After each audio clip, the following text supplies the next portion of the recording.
बाळूमामाने हातात राख का घेतली? काय असेल त्या राखेत? का कोणाला जमले नाही ते बाळूमामांनी करून दाखवलं? ही कथा सुरू होते एका गावातून. एके दिवशी एका गावात एका कुटुंबावर भूत बाधा आली होती. घरातली मुलगी वेडीवाकडी वागत होती, रात्री ओरडत होती, जेवण खात नव्हती आणि कुटुंबियांना त्रास देत होती. सगळे डॉक्टर, मांत्रिक, देवऋषींना दाखवले, पण काहीही उपयोग झाला नाही. शेवटी कुणीतरी सांगितले, बाळूमामांकडे जा, ते भूत काढण्यात तरबेज आहेत. भक्त लोक बाळूमामांना शोधत आदमापूर जवळच्या एका रानात गेले. तिथे बाळूमामा मेंढ्या बकऱ्या राखत बसले होते. भक्तांनी सगळी हकीकत सांगितली आणि विनंती केली, मामा कृपा करा, त्या मुलीला वाचवा.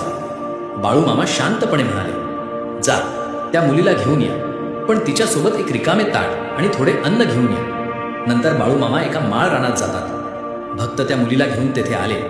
मुलगी तेव्हा भूताच्या प्रभावाखाली होती. ती ओरडत होती, हातपाय झाडत होती. मामा तिच्या समोर बसले.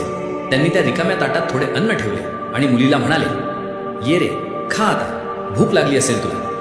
भूत प्रभावित मुलगी ताटाकडे धावली आणि जेवू लागली. पण मामांनी ताटात फक्त थोडेच अन्न ठेवले होते. जेव्हा ती खाऊन संपवायला गेली तेव्हा मामा म्हणाले, पुरे झाले, आता जा, यापुढे या लोकांना त्रास देऊ नकोस. असे म्हणताच मामांनी त्या ताटात राख घातली आणि ती राख मुलीच्या अंगावर फेकली. त्या क्षणी मुलगी शांत झाली. तिचे डोळे पूर्वीसारखे स्वच्छ झाले.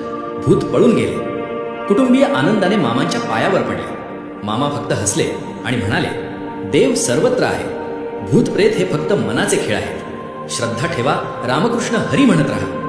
तुम्ही सुद्धा बाळूमामाचे भक्त असाल तर चॅनलला सबस्क्राईब करा.